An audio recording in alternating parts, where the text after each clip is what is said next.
vamos a iniciar la escuela dominical para aprovechar bien el tiempo.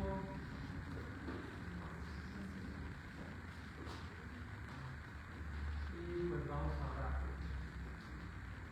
Porque se va a bien, vamos a orar para iniciar. Bendito Señor, gracias te damos por el tiempo que nos permites tener en esta mañana, de venir aquí a tu casa de oración y poder estudiar tu palabra, poder llenarnos de ella, para que tú nos capacites en poder también enseñar a otros.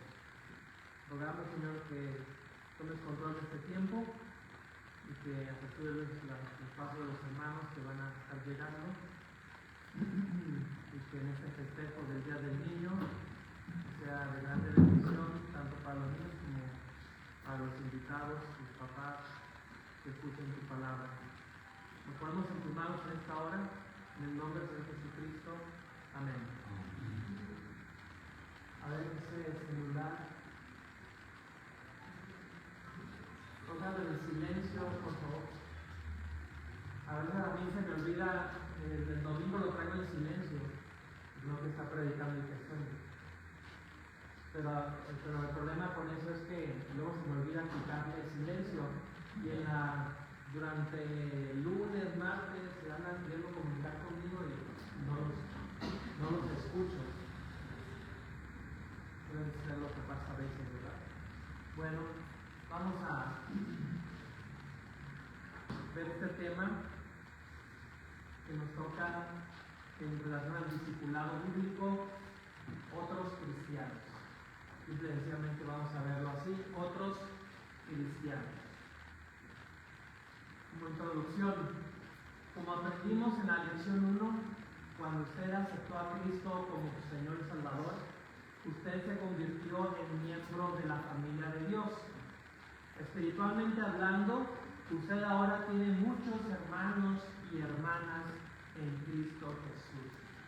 Es algo que no debemos de olvidar, no debemos tomar en cuenta que el momento en que tú recibiste a Cristo, no solamente tienes la bendición de ser salvo y de ir al cielo un día que mueras, de glorificar con tu vida al Señor Jesucristo, ¿sí? También debemos tomar en cuenta que a partir de ese momento entraste a la familia de Dios, y como familia de Dios, ¿sí? Como familia de Dios hay hermanos y hermanas. A muchos cristianos como que no les gusta esa parte. Como que ahora tengo ya muchos hermanos y hermanas en Cristo. Y algunos pues tienen problemas para llevarse bien con otros. Y es parte del crecimiento y la madurez espiritual saber llevarte bien de una manera beneficiosa, tanto para la otra persona como para uno mismo. Es todo un reto, implica madurez espiritual para poderme llevar bien yo con mi hermano, con mi hermana en Cristo. Se necesita madurez espiritual para poder pasar por alto las ofensas que en un momento dado un hermano o hermana de la iglesia te pueda dar, tal vez de manera imprudente, porque al otro hermano o hermana como que le falta más madurez. Y ustedes saben, en las relaciones interpersonales en una familia, cómo se llevan a veces los hermanos entre una familia. Las hermanas, cuando los hermanos pelean, discuten, en fin. Y muchos de esos pleitos que se generan dentro de una familia es por falta de madurez para poderse llevar bien con los demás. Lo mismo es en la familia de Dios. Y aquí se pone a prueba nuestra madurez espiritual. ¿Qué tan bien me puedo llevar con los demás hermanos y hermanas en Cristo? Ahí se pone a prueba qué tan maduros somos o qué tan inmaduros somos. El hecho de no soportar a un hermano, a una hermana en Cristo, en la iglesia, pues eso te habla de la gran inmadurez en la que estás viviendo como cristiano, como hijo de Dios. Entonces, esto de las relaciones interpersonales dentro de lo que es una iglesia, a propósito, Dios lo diseñó así, para que eso nos sirva de mayor madurez espiritual. En todo caso, del momento en que fuimos salvos, Dios nos hubiera llevado al cielo y ya se acabó el asunto. Si el asunto nada más es ser salvo, no ir al infierno cuando muera, en el momento en que aceptaste a Cristo, en ese momento ya te hubieras ido al cielo. Pero ¿por qué estamos aquí? Con un cierto propósito, cierto plan, diseño de Dios, en el que podemos nosotros crecer y madurar y llevar a la meta final a toda persona a conocer a Cristo, que realmente nazcan de nuevo, que realmente sean salvos y un día estemos en el cielo con el Señor. Bueno, espiritualmente hablando, usted ahora tiene muchos hermanos y hermanas en Cristo. En la lección anterior vimos cómo la iglesia se compara con el cuerpo humano. Y en esta lección vamos a estudiar la relación especial que usted tiene con su familia espiritual. Esta lección está diseñada para darle al cristiano un claro entendimiento de cómo opera el cuerpo de Cristo como una unidad familiar. Como una unidad familiar. ¿Cuál es mi relación con otros cristianos? Vamos a ver varios puntos aquí. Primer punto, los cristianos son sus hermanos en el Señor Jesucristo. ¿Sí? Otros cristianos son nuestros hermanos, hermanas en Cristo, y no solamente los de nuestra iglesia aquí, sino también los de otras iglesias. ¿Quiénes son mis hermanos y mis hermanas en Cristo? Pues todos aquellos que tienen a Cristo en su corazón. Si realmente tiene a Cristo en su corazón, es mi hermano, es mi hermana en Cristo. Localmente hablando, mundialmente hablando, regionalmente hablando. Muchas veces las cuestiones doctrinales, las cuestiones de convicciones, de normas, varían. Pero si aquella persona realmente tiene a Cristo en su corazón, es mi hermano, es mi hermana en Cristo. Tanto local como mundialmente hablando. ¿Sí? Entonces, aquí la cuestión no es que somos llaneros solitarios, no es que como ciertas órdenes religiosas se apartan, se van a un lugar allá muy a lo escondido, a lo apartado, según para estar en comunión con Dios. No se trata solamente de la comunión con Dios que podemos tener, sino también de la comunión entre hermanos en Cristo. Y ahí me temo yo que muchas veces fallamos en nuestra relación con otros hermanos en Cristo. ¿Y por qué fallamos? Porque, como vamos a ver aquí, porque fallamos también con nuestra comunión, con nuestra relación con Dios. Mi comunión, mi relación con Cristo va a ser clave, va a ser fundamental para tener una buena relación, una buena comunión con mis hermanos en Cristo. Y si hablamos de prioridades, yo primero procuro tener una buena relación con Dios para que eso me lleve a tener una buena relación con los demás. Procure comprender que solo aquellos que están en Cristo Jesús, los salvos, son sus hermanos, sin importar los demás factores. Aquí, lo que les decía ahorita, la clave es que sean salvos, que tengan a Cristo en su corazón. No otro tipo de circunstancias, factores. Hoy en día, cada vez, desde hace unas décadas atrás, el Evangelio se empezó a popularizar mucho. Claro que de eso se trata, que se dé a conocer el Evangelio.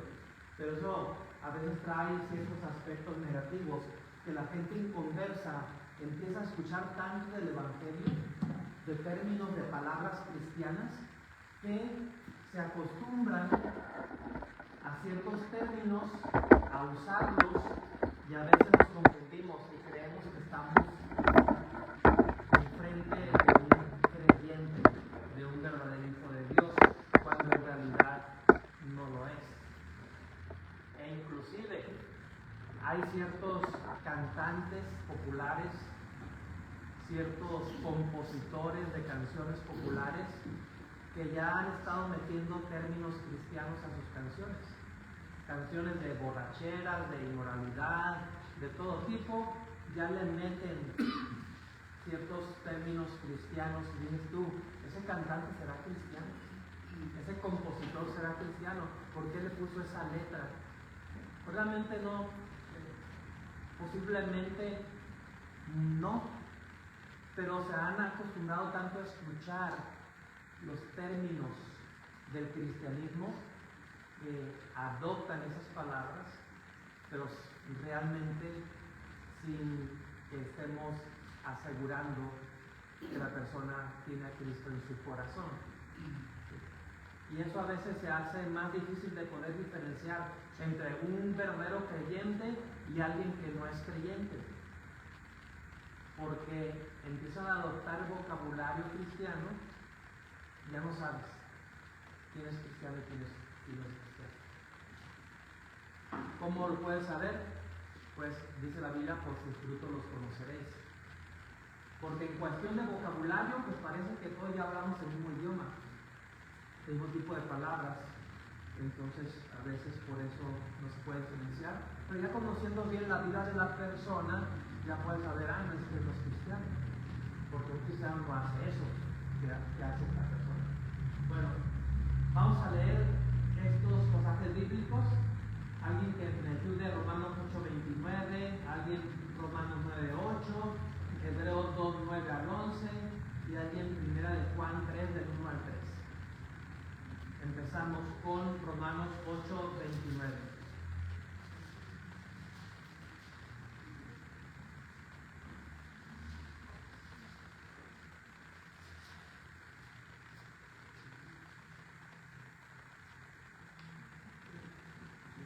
A ver, no esperen a que yo les diga. Ustedes. Sí. Porque a los que antes conoció, también predestinó para que fuesen hechos conformes a la imagen de Cristo, para que Él sea el primogénito entre muchos hermanos. Dice para que Él sea el primogénito entre muchos hermanos. Romanos 9:8. Ahí está cerquita, Romanos 9:8. Esto es, no los que son hijos según la carne son los hijos de Dios, sino los que son hijos según la promesa son contados como descendientes. ¿Quiénes son los hijos de Dios? No los que son según la carne, sino los que son según la promesa. ¿Quién era el hijo de la promesa? ¿Isaac o Ismael? Era Isaac, pero ambos tenían el mismo papá, Abraham. Y la confusión que tienen los árabes hasta la fecha. Ellos creen que son los descendientes del hijo de la promesa, o sea, Ismael. Pero realmente Ismael no fue el hijo de la promesa. Abraham tuvo a Ismael en adulterio, se metió con la sirvienta de la casa y según el plan de ellos, ya con eso ya tuvieron al hijo de la promesa. No, el hijo de la promesa vino después, Ismael. Y todos los que vienen de Isaac. Y todos los que vienen de Isaac, pues son los hijos de la promesa, son los descendientes de la promesa. O sea, todo aquel que es israelita es hijo de la promesa, de Isaac. Los árabes no tienen ahí parte en la herencia de Abraham, sino los israelitas. A propósito, si usted está al tanto de los conflictos entre árabes e israelitas, no caiga usted en la confusión, porque los inconversos caen en la confusión pues porque no conocen la Biblia, no saben lo que dice la palabra de Dios. y entendemos eso. Pero usted y yo que sí la conocemos, ¿sí? No se podría entender que un cristiano le dé la razón a los árabes, cuando los árabes no la tienen. La tienen los israelitas, bíblicamente hablando. Hebreos 2, del 9 al 12. Hebreos 2, del 9 al 12, hermana Priscila. Pero vemos a aquel que fue hecho un poco menor de los ángeles, a Jesús, coronado de gloria y de honra, a causa del padecimiento de la muerte, para que por la gracia de Dios buscase la muerte por todos. Porque convenía que, por cuya causa son todas las cosas, y por quien todas las cosas subsisten, que habiendo de llevar muchos hijos a la gloria, perfeccionarse por aflicciones del autor de la salvación de ellos. Porque el que santifica y los que son santificados, de uno son todos, por lo cual no avergüenza llamarlos hermanos, diciendo, anunciaré a mis hermanos tu nombre, en medio de la congregación te alabaré. ¿Ok? Por lo cual dice, no se avergüenza de llamarlos hermanos, diciendo, anunciaré a mis hermanos tu nombre, en medio de la congregación te alabaré. Y 1 Juan 3, del 1 al 3. 1 Juan 3, del 1 al 3. Hermana Diadena. Mirad cuál amor nos ha dado el Padre para que seamos llamados hijos de Dios. Por esto el mundo no nos conoce porque no le conoció a Él. Amados, ahora somos hijos de Dios y aún no se ha manifestado lo que hemos de ser. Pero sabemos que cuando Él se manifieste seremos semejantes a Él porque le veremos tal como Él es. Y todo aquel que tiene esta esperanza en Él se purifica a sí mismo, así como Él es puro. Sí. Hay que tomar en cuenta muy bien quiénes realmente son hijos de Dios y quiénes no son hijos de Dios, para no verlos involucrados en algún tipo de relación que Dios dice claramente, yo no apruebo, yo no bendigo.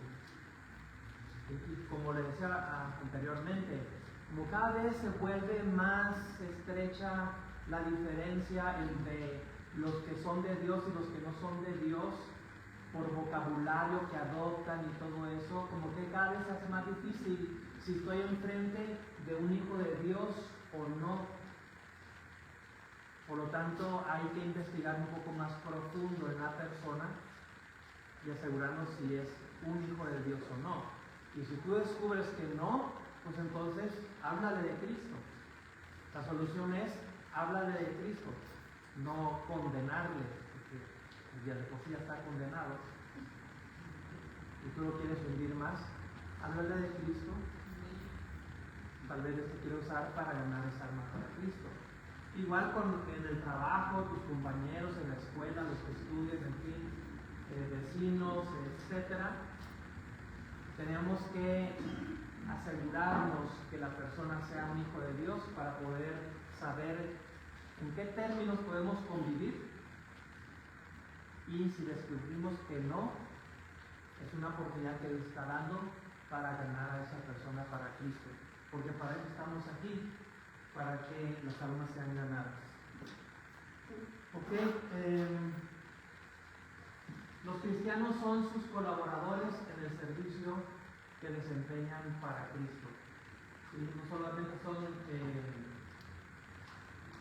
como dice aquí, los cristianos son sus hermanos en el Señor.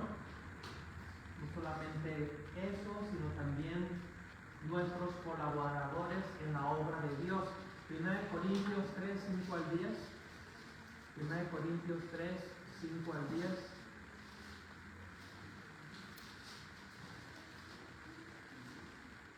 María Ordena. Tú pues es Pablo y que es Apolo, servidores por medio de los cuales habéis creído, y eso según lo que cada uno concedió el Señor.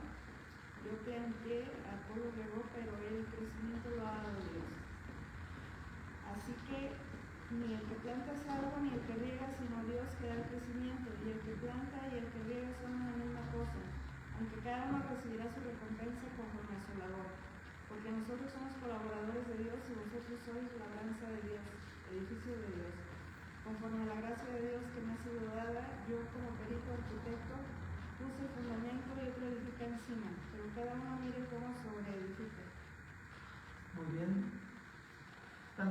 relaciones interpersonales entre cristianos como hermanos y hermanas hay problemas, también hay en la cuestión de ser colaboradores.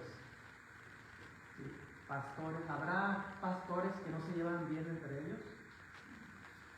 Iglesias, como que se ven como hasta como enemigos. Yo he sabido de pastores que se ven hasta como enemigos cuando son colaboradores. ¿Sí? Y realmente no estamos jugando competencias en el ministerio, a ver quién gana más almas, a ver quién tiene la iglesia más grande, a ver esto, lo otro. Simple y sencillamente somos colaboradores para que la obra de Dios prospere, tal y como el Señor Jesucristo lo dejó en la gran comisión. Entonces, hasta en esos niveles entre pastores, misioneros, predicadores, maestros de la Biblia, muchas veces no se saben llevar. ¿Y qué es eso? Falta de madurez. Falta de madurez. ¿Habrá pastores inmaduros? Sí, bastantes. Más de lo que nosotros podemos pensar, imaginarnos. Entonces, esa cuestión de la madurez va en todos los niveles. Y no por el hecho de que alguien ya tenga años en el cristianismo, significa que es maduro. No necesariamente. El tiempo sí es un factor en el proceso de la madurez, pero no es automático que alguien que tenga tantos años ya tenga madurez. Se espera que tenga ese grado de madurez, pero muchas veces no se da, como ya lo hemos visto. Hasta entre iglesias, pastores, se necesita esa buena comunión, esa buena relación para poder madurar. Madurar en esos niveles individual, a nivel ministerial, a nivel eclesial. Todo esto es parte de la madurez y así lo diseñó el Señor para que podamos progresar. ¿Qué responsabilidades tengo hacia los otros cristianos? Pues debemos orar unos por otros y debemos orar unos por otros. Muchas veces somos muy buenos para poner el dedo, señalar los errores, las debilidades de otros. Cuando te das cuenta de esas situaciones en tu hermano o en tu hermana en Cristo. Pero ¿sabes por qué Dios está permitiendo darte cuenta de esas debilidades de aquella persona? ¿Con qué propósito Dios está permitiendo enterarse de esa situación? ¿Con el propósito de qué? ¿Cómo le vamos a ayudar? Orando. ¿Sí? Dios me permite a mí saber, enterarme de cierta situación. Muchas veces que dicen, no, pero es que yo no tengo por qué estarme enterando de tus cosas. Puede ser que Dios esté permitiendo que te enteres de esas cosas para que tú ores. Y si tú te niegas a eso, quiere decir pues que no tienes la intención de orar. Cuando debemos de apoyarnos unos a otros en oración. Sí, casi todas las cartas del apóstol Pablo empiezan con una oración por aquellos cristianos a los que les está escribiendo. Un ejemplo de esto rápidamente. 1 Tesalonicenses 1, 2 al 3. 1 Tesalonicenses 1, 2 al 3. ¿Quién lo quiere leer? Bueno, ahorita el que sigue. Damos siempre gracias a Dios por todos vosotros, haciendo memoria de nosotros en nuestras oraciones, acordándonos sin cesar delante de Dios Padre nuestro de la obra de vuestra fe, del trabajo de vuestro amor y de vuestra constancia y la esperanza en nuestro Señor Jesucristo. Sí, haciendo memoria de vosotros en nuestras oraciones. Segunda de Pedro 1:3, hermana Barreña. Segunda de Pedro 1:3. Doy gracias a Dios, al cual sirvo desde mis mayores con limpia conciencia, de que sin cesar me acuerdo de ti en mis oraciones noche y día. Sí, el apóstol Pablo es un gran ejemplo de orar por otros hermanos en Cristo, en este ejemplo por Timoteo, sin cesar, sin dejar de orar por Timoteo, día y de noche, oraba por él. Es un gran ejemplo de lo que debemos hacer con respecto a otros hermanos en Cristo, orar. Sí, orar.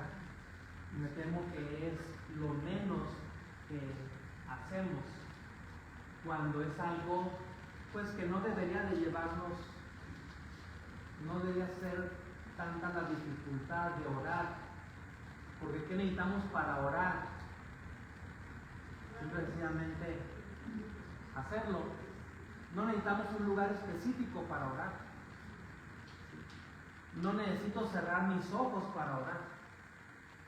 Si usted es de los hermanos que ahorita cree que se necesitan cerrar los ojos para orar, pues no quiero pensar cuando usted vaya conduciendo su auto. ¿Sí? Puede terminar en tragedia. Entonces cerramos los ojos cuando pues se puede, ¿no? Para no distraernos con el ambiente a nuestro alrededor. Pero realmente, como que así nos enseñaron de chiquitos, ¿no? Que tienes que cerrar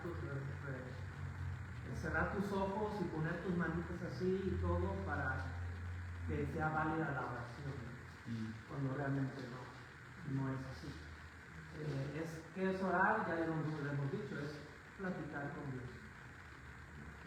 Y puedo platicar con Dios con los ojos cerrados o con los ojos abiertos, en voz alta, en mis pensamientos, porque Dios, los pensamientos de nosotros para el Señor es como si estuviéramos hablando en voz alta. Así que en esos detalles de la oración como que siento yo como que nos faltan muchos detallitos ahí por afinar,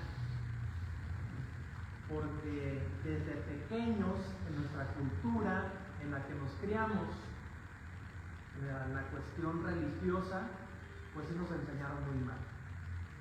Y lo siento por aquellas personas, líderes religiosos, que realmente no hicieron buen trabajo. Quiere decir o mencionar ciertas palabras en la oración, como que hay quienes, si no pronuncio estas frases dentro de mi oración, como que no valió igual de considerarlo. Sí, también esa es otra, porque caemos mucho en la cuestión como el rezar, ¿no? Como el rezar, porque así nos acostumbraron, vuelvo a lo mismo, pero realmente lo que sí dice la Biblia es que debemos de orar en el nombre de Dios, ¿sí? Y creemos muchas veces que orar en el nombre de Dios, en el nombre de Cristo, es repetir esa frase, en el nombre de Cristo, amén. Y si no termino la frase así, pues como que no valió la oración. Pero realmente orar en el nombre de Dios no es simplemente repetir una frase como una fórmula mágica al final de mi oración para que sea válida, sino más bien es tomar en cuenta todo lo que el Señor Jesucristo dijo en la oración modelo, el Padre Nuestro, que es aceptar su autoridad, su reinado sobre nuestro corazón, que todo lo que pidamos sea con el propósito de que Él sea honrado y glorificado. En fin, todo eso implica orar en el nombre de Dios. Entonces, a veces, cuando escuchamos a alguien orar y decir, no dijo la frase, en el nombre de Cristo, amén, pensamos como que no valió eso. Pero tal vez toda su oración fue en el nombre de Dios, aunque no la haya terminado con la frase a la que estamos acostumbrados todos. Normalmente yo mi oración siempre la termino así, pero realmente no necesariamente tiene que ser así, porque podemos terminar la oración en el nombre de Cristo, amén, ¿sí? Y toda mi oración, el contenido de la oración, no fue en el nombre de Dios. ¿Por qué? Porque pedí para mis deleites, no supe pedir, como dice la Biblia, pedí con otros propósitos que no son los propósitos adecuados para la oración, como el Señor Jesucristo nos dijo. Y si debemos tener cuidado en la oración, que se nos que estemos más conscientes que el orar es platicar con Dios. Como ya lo hemos dicho anteriormente, sí lo dijimos, ¿no? En el tema de la oración que estuvimos estudiando. Qué incómodo es estar hablando con una persona que está repitiendo lo mismo. ¿Qué le diría usted, hermana Yardena, a esa persona? Ya te escuché, ¿para qué repite lo mismo otra vez? Te he dicho como 1500 veces que no me repitan lo mismo. Es incómodo. Entonces, Dios no quiere ese tipo de plática, sino quiere una plática de hermano a hermano mayor, de amigo a amigo, en fin, como nos da esa confianza el Señor. Hermano Gil. Una pregunta, hermano.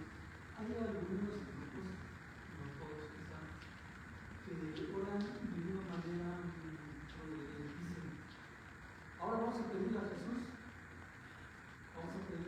que nos ayude, y vamos a pedirle a Jesús, no dando la reverencia a Jesucristo, vamos a pedirle a Jesús ahora, ¿no?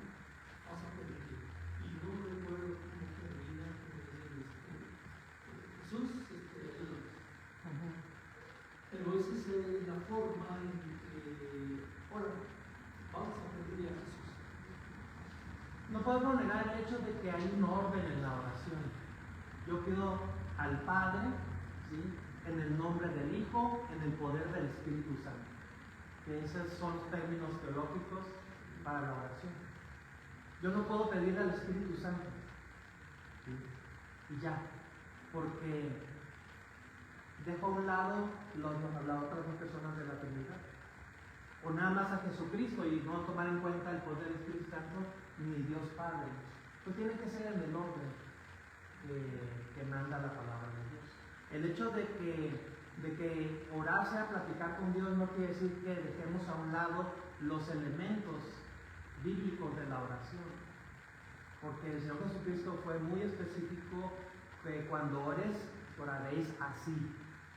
Y si dijo así, es porque hay una forma correcta de hacerlo, ¿sí?, sin malinterpretar esa oración modelo que el Señor Jesucristo enseñó. Pero sí, no es cuestión de caer tampoco en irreverencia. Porque una vez una persona me dijo, no, yo le hablo a Dios así como le hablo a cualquier otra persona. ¿Y cómo le hablas a cualquier otra persona? Ella me dijo todas las groserías que le dije. Ustedes saben las palabras comunes hoy en día, ¿no? Y casi todos se tratan como animales. Oye, güey, ¿para qué? Y no quiero decir otras palabras más, que lo están repitiendo y repitiendo. Pues dice, así yo le hablo a Dios, así con esas palabras, porque así me dirijo a los demás, y yo trato con Dios como un amigo, y como me llevo con mis amigos, pues a pura punta de groserías, y pues no se trata tampoco de eso. Ni caer en la religiosidad, en el ritualismo, ni tampoco irnos al otro extremo de caer en la irreverencia. ¿Sí? Porque no estamos hablando con cualquier persona, estamos hablando con Dios.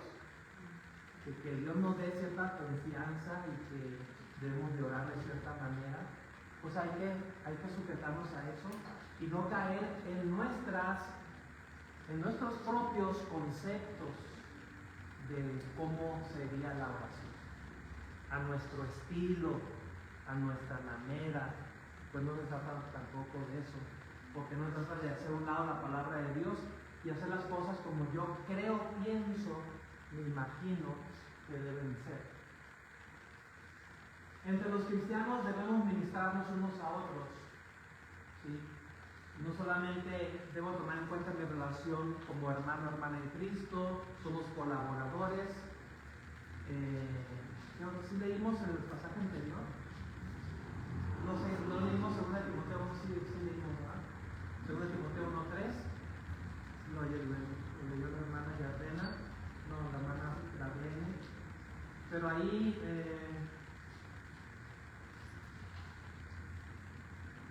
no, sí leímos 2 Timoteo 1:3.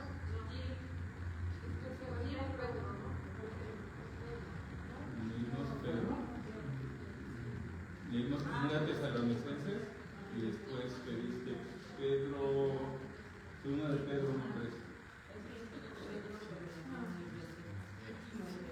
segunda de Timoteo 1:3, ¿no?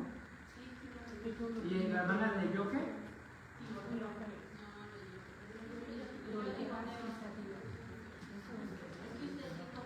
Lo leemos otra vez ya. ¿Sí? La hermana leyó Timoteo, ¿no? Ok. Sí, es que yo traigo en mente otro versículo, pero este viene más tarde. Entre los cristianos debemos ministrarnos unos a otros y debemos ayudar en primer lugar a nuestra familia espiritual inmediata. Hermano, aquí hay algo muy importante.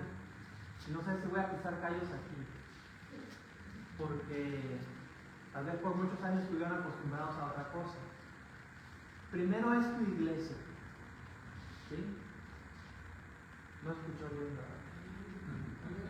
Primero es tu iglesia a la que tú perteneces, a la que frecuentas, en fin. Y luego vemos otras iglesias. ¿Sí? Porque hay hermanos, no digo que aquí hay, pero en otras iglesias sí hay, que se llevan tanto en la actividad de otras iglesias que su iglesia ni la pena. ¿Sí? ¿Y por qué no vino la hermana fulana de tal? Porque anda por allá en una conferencia de otra iglesia y su iglesia acá. Entonces, por eso existen las iglesias locales y por eso Dios manda a aquellas personas que han de ser salvas en esa iglesia local porque traen ciertos dones, ciertas habilidades que Dios les ha dado para el crecimiento de esa iglesia local. Yo no te traigo aquí a esta iglesia para que tú edifiques a otras iglesias con tus dones y talentos. Te trajo aquí para que aquí sea donde te ejercites tus dones y beneficies a tu iglesia en primer lugar. Yo no estoy cerrado a tener comunión con otras iglesias, ¿sí? Pero primero la nuestra. Y si vamos a andar invirtiendo recursos, energía, fuerza, tiempo, lo que sea, en otras iglesias, y luego, ¿por qué no vino la hermana o el hermano a la iglesia? No, pues porque andaba por allá en otra iglesia, conferencias, campamentos o lo que sea, y ya descuidó a su iglesia. Entonces, primero se trata de ser responsables y cumplir con lo nuestro, localmente hablando, y luego vemos la opción de bendecir, de beneficiar a otras iglesias. Porque somos responsables delante de Dios. Entonces, debemos ayudar en primer lugar a nuestra familia espiritual inmediata. Romanos 12:13 y Gálatas 6:10. ¿Quién lo lee? Compartiendo las necesidades de los santos, practicando la hospitalidad. Sí, ahí está hablando Pablo de manera local. Sí, recuerda que Pablo pues fue de los apóstoles el que Dios más usó para abrir iglesias en diferentes lugares, sobre todo en el campo gentil.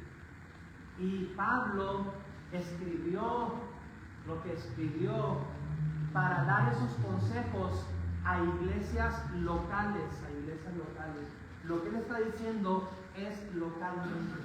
En Gálatas 6:10. Así que, según tengamos oportunidad, hagamos bien a todos, y mayormente a los de la familia de la fe. Ahí no quiere decir que hagamos bien a todos. Cuando dice mayormente a los de la familia de la fe, se está refiriendo a una iglesia local.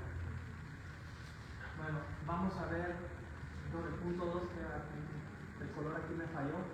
Debemos ayudar a otros hermanos en Cristo en necesidad, aunque no vivan en nuestra propia ciudad o en nuestra propia iglesia.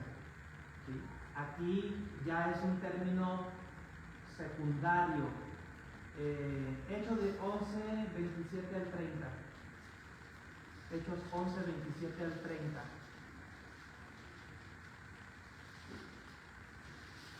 Rápidamente, que lo leen.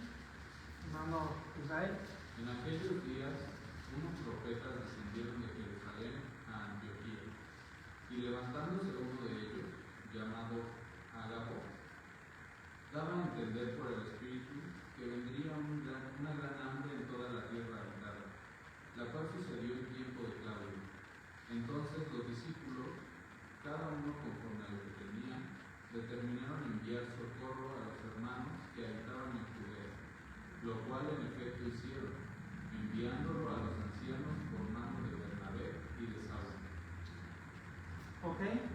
tenemos el caso de que una iglesia beneficia a otra iglesia.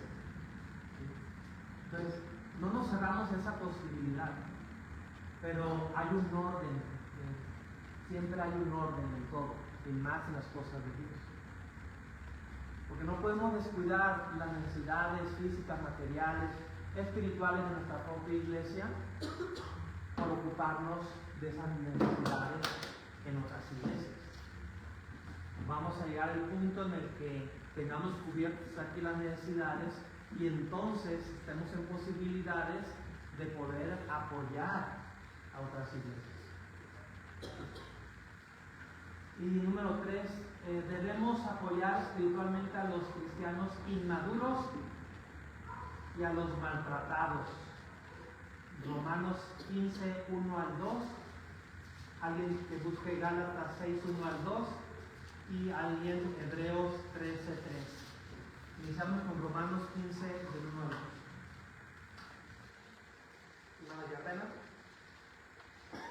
Así que lo que somos fuertes debemos soportar las flaquezas de los débiles y no agradarnos a nosotros mismos. Cada uno de nosotros agrade a su prójimo en lo que es bueno para edificación. Sí, soportando las flaquezas de los débiles. Aquí debilidad implica inmadurez. ¿Sí? Inmadurez. Y en ese aspecto pues hay que concentrar mucho. Gálatas 6 del 1 al 2. Gálatas 6 del 1 al 2. Hermana, allá atrás.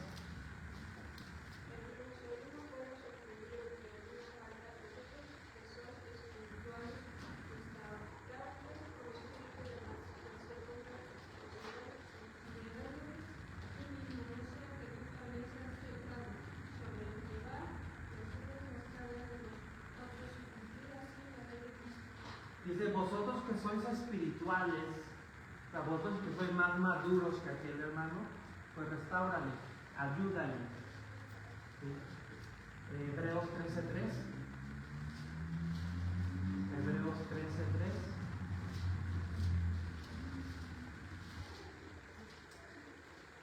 Quiero leer. Acordaos de los presos como si estuvieras preso juntamente con ellos, y de los maltratados, como que también vosotros mismos estéis en el cuerpo. Muy bien. Y aquí también habla de presos, habla de maltratados, pero no está hablando de manera general.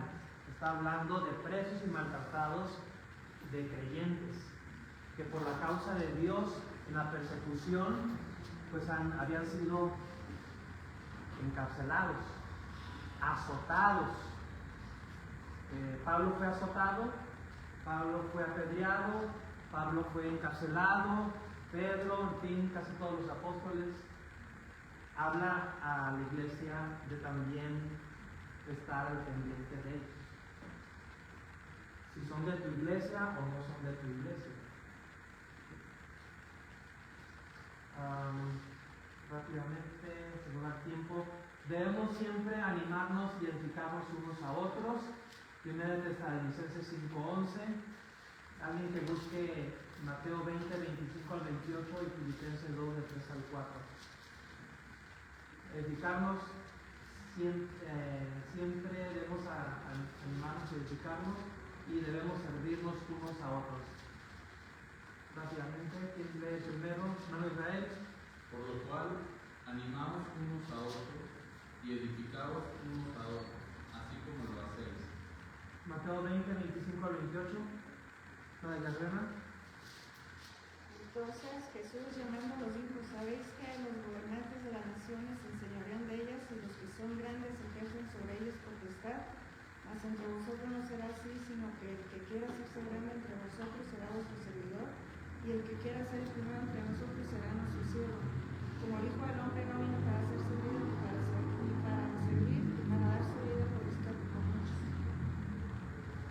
El gran ejemplo nos lo pone el Señor Jesucristo, y siempre fue un ejemplo de humildad, de servicio. Y no porque estés en una posición de liderazgo, vas a actuar de manera dictatorial, sino porque estás en esa posición de liderazgo, es que te debes de revestir de humildad y de servir a los demás. Normalmente no pensamos así. Creemos que el líder está para dar órdenes, para decir y traer a todos. ¿Sí? Cuando ese líder está ahí para servir a su gente que está abajo de él. Y no es al contrario. El Señor Jesús puso ese ejemplo. Filipenses 2, 3 al 4. Hermana Olivañez. Nada hagáis por contigo o por la gloria, antes bien con humildad, estimando cada uno a los demás como superior a él mismo. No mirando cada uno por lo suyo propio, sino cada cual también por lo de los demás. Sí, el problema entre las relaciones entre hermanos en Cristo en la iglesia es que no hay humildad, quieren unos enseñorearse sobre otros, y realmente no está el Espíritu de Cristo. O sea, la actitud que dijo Cristo y el ejemplo que Él nos puso cuando Él estuvo aquí en la tierra, de lo que es ser líder, de lo que es llevarse con las demás personas. Y los fariseos y los escribas por eso lo criticaron mucho, porque comía, se sentaba con publicanos, con pecadores, platicó con rameras, con samaritanas, mujeres, hombres, en fin. ¿Por qué no? Si Él vino a servir y a ganar las almas, no para hacer bajar todo del cielo y quemarlas, sino para salvarlas. Y para eso hay que tener esa actitud de humildad, de servir, de servicio. Tú puedes servirle a una persona y a través del servicio tal vez ganarle para Cristo. A través del servicio. Entonces aquí se trata de servir a los demás para poder llevar una buena relación. Tienes que ponerte a la disposición de servir a tu hermano en Cristo para poder cosechar una buena amistad, una buena relación. De otra manera, está muy difícil. ¿Cuál debe ser mi actitud hacia los demás cristianos? Su actitud principal debe ser de amor hacia ellos. Luego usted pues puede buscar estos versículos. Ahorita para ahorrar tiempo no los vamos a leer. Su actitud principal debe ser de amor hacia ellos. Sea muy paciente con ellos. ¿Sí? Aquí esta palabra paciencia es muy clave. Sea sensible a sus necesidades. Perdónense unos a otros. Son actitudes claves para poder llevar una buena relación entre hermanos en Cristo. Amor, paciencia, sensible a sus necesidades, el perdonarse unos a otros. Si esos ingredientes faltan en nuestras relaciones, pues no vamos a poder activar esto. Y yo necesito a mi hermano en Cristo, a mi hermana en Cristo, para mi propio desarrollo espiritual. Yo no puedo madurar así solitariamente. Se necesita a los demás hermanos para poder madurar. Es muy fácil poder llevarse bien con la persona que te cae bien, pero llévate bien con la persona que te cae mal. No va a ser fácil, se necesita cierto grado de madurez para poder lograr eso. Y si yo hago el esfuerzo de llevarme bien con aquella persona que me caigo, que le caigo mal, y puedo revertir la situación a través de mi servicio, humildad, etc., pues ya hice ese logro, obtuve eso por mi grado de madurez que ya se forjó en mí. Rápidamente, ¿qué es el compañerismo? Y aquí esto también es bien clave, podríamos pasar horas hablando de esto, pero tenemos que cuidar mucho el compañerismo, tanto dentro de la iglesia como fuera de la iglesia. Compañerismo es un término usado comúnmente por cristianos, refiriéndose generalmente a las reuniones para las actividades o momentos para compartir algunos intereses o proyectos en común. Eso es lo que normalmente nosotros consideramos como compañerismo. y tiene su lugar, tiene su parte, pero no es todo, o no es lo único. Sin embargo, esto es solamente una pequeña parte del compañerismo, lo que leí anteriormente. Es cierto que tener compañerismo es compartir cosas, pero el verdadero compañerismo bíblico va mucho más allá de una simple comida o actividad conjunta. Es compartir la vida con otros creyentes a través de la persona de nuestro Señor Jesucristo. Es compartir tu vida con otros creyentes a través de la persona de nuestro Señor Jesucristo. No se trata nada más de tener una comida, tener una carne asada, un compañerismo, unas pizzas, refrescos y platicar un rato y ya. Eso es algo muy superficial. Y siendo sinceros, la mayoría de ese tipo de reuniones realmente no contribuyen a la madurez cristiana. No contribuyen al crecimiento espiritual. Porque nada más se trata de comer, de ver y decir chistes y esto y lo otro, jugar fútbol o voleibol o del deporte que usted quiera. Y qué bueno, es parte, pero es una pequeñísima parte de lo que es el compañerismo bíblico.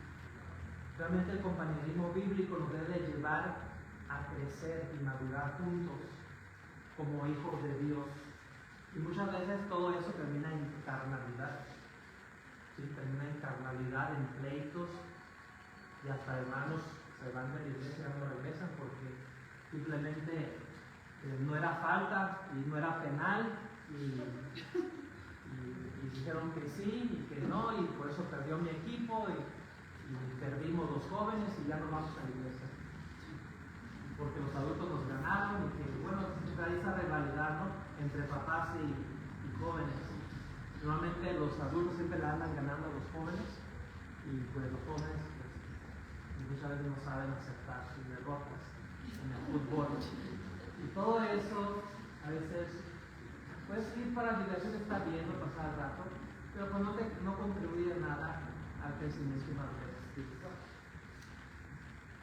Los elementos esenciales del verdadero compañerismo bíblico no son cuestiones físicas como el nivel social, la amistad, los intereses en común, etc., sino más bien en el aspecto espiritual del carácter personal. Aquí se trata de desarrollar carácter cristiano, ¿sí?, no carácter de otros tipos. ¿Sí? Aspectos espirituales del compañerismo entre cristianos: humildad, y no vamos a ver los versículos porque ya estoy sobre el tiempo, la honradez, el amor y la hospitalidad. Son cosas que tenemos que practicar en nuestro compañerismo como creyentes. Humildad, honradez, amor, hospitalidad. Realmente en nuestros compañerismos eso es lo que prevalece. ¿O qué es lo que prevalece? En lo que llamamos nosotros compañerismo. Entonces, esto nos dice qué tan lejos estamos del verdadero compañerismo o qué tan cerca estamos. Y eso nos dice también qué tan maduros somos o qué tan inmaduros somos. En lo individual o como iglesia. ¿Qué tan maduros somos como iglesia? Hay iglesias que se distinguen por ciertas características. Ya lo he dicho, ¿no? En la iglesia allá en Hermosillo donde estábamos, el pastor dice: me da pena ser pastor de ustedes, porque ya me enteré en la ciudad que nuestra iglesia está etiquetada como la iglesia chismosa. Así se conoce, la iglesia chismosa. Otra iglesia se conocía como la iglesia ganadora de almas, otra iglesia se conocía como la iglesia espiritual, pero esta iglesia, la iglesia chismosa. Imagínense cómo me siento como pastor, de que ser el pastor de la iglesia chismosa de la ciudad. Si la verdad, si era cierto.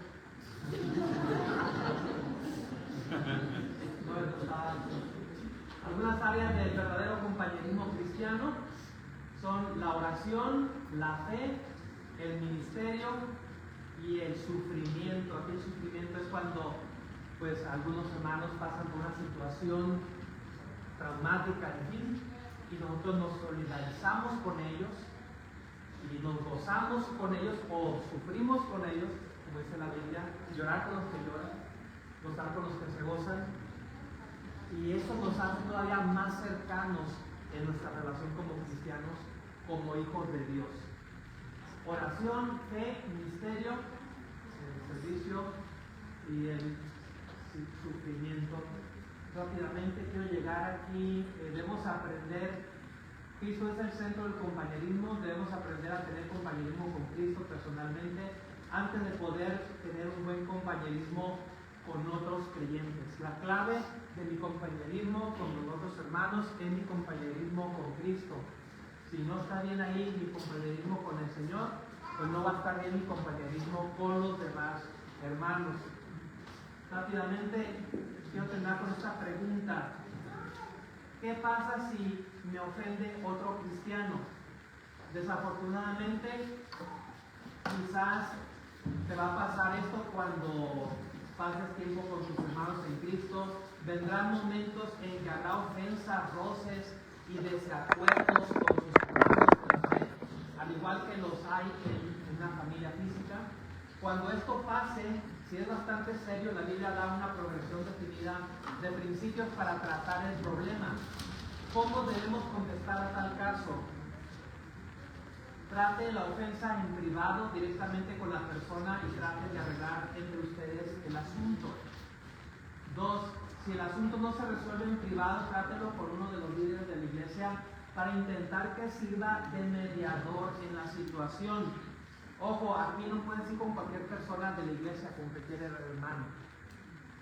Yo te puedo platicar de unas situaciones que viví como pastor en otra iglesia, porque algunos hermanos por ahí se creían los consejeros de la iglesia y luego andaban dando consejos que no venían ni al caso. Entonces, no es con cualquier persona de la iglesia. No vaya con los incrédulos para arreglar el problema que exista entre los cristianos. Un cristiano no puede demandar ante la autoridad a otro cristiano, porque es mal testimonio. El juez va a decir, bueno, estos cristianos se andan peleando entre ellos y no pueden resolver sus asuntos entre ellos. Si tienen que utilizar un inconverso para que sea el mediador y conciliarlos, ¿por qué no se concilian ellos mismos? ¿Sí? La autoridad dice, miren, arréglense ustedes primero, antes de querer demandar. ¿Sí o no? Dan esa opción. Arréglense primero, lleguen a un acuerdo, ahí está un cuartito, ahí. Y si no pueden llegar a un acuerdo, entonces sí, pues vayan hacia la demanda. ¿Se quieren divorciar? A ver, antes de eso, traten de arreglar su situación. No, pues que ahí entendamos y que no. Bueno, pues entonces, ya, como última opción el divorcio, ¿no? Es lo que dicen los inconversos. Pero eso no necesitamos que ellos nos lo digan, ya nos lo dice la palabra de Dios. Y tenemos como cristianos que resolver las cosas entre nosotros. No se tratan así de la manera, al estilo del inconverso. Lo dice muy claramente la palabra de Dios. Ahí usted puede ver los versículos después. Al rato yo subo esta escuela dominical al grupo y ahí puede verlo con calma. Si el problema todavía no ha sido resuelto, acepte la ofensa. Uy, qué difícil es eso, ¿no? Acepte la ofensa, encomiende el asunto al Señor Jesús, quien lo manejará de manera justa. Perdone al hermano, ore por su hermano. Dice la Biblia, es mejor sufrir el agravio. Sufre el agravio. Deja la causa al Señor y que Él se encargue. ¿Para qué vas a tomar tú el asunto en tus manos y contratar abogados e ir a los jueces, etcétera, etcétera, cuando realmente puedes perdonar a tu hermano en Cristo? Y olvídate. Que perdí dinero, que eso. Las cosas espirituales son más importantes que cualquier dinero, que cualquier cosa material. Y más importante, pues, es estar bien con el Señor. Y no tomes acciones que si aquel hermano está mal, pues también tú también vas a estar mal. Ya no va a ser uno, ahora van a ser dos los que van a estar. Entonces, hay que considerarlo y que el Señor nos ayude en esto de las relaciones con otros cristianos, tanto de nuestra iglesia como de otras iglesias, y no meter en nuestro compañerismo esa gente que no es cristiana. ¿Por qué? Porque eso no va a redundar en la salvación de ellos, al contrario, nos va a alejar más. ¿Sí? Vamos a orar. Bendito Señor, ayúdanos para poder asimilar esto y que contribuya a nuestra madurez espiritual. Lo pedimos en tu nombre. Amén. Dios les bendiga, hermanos. Gracias.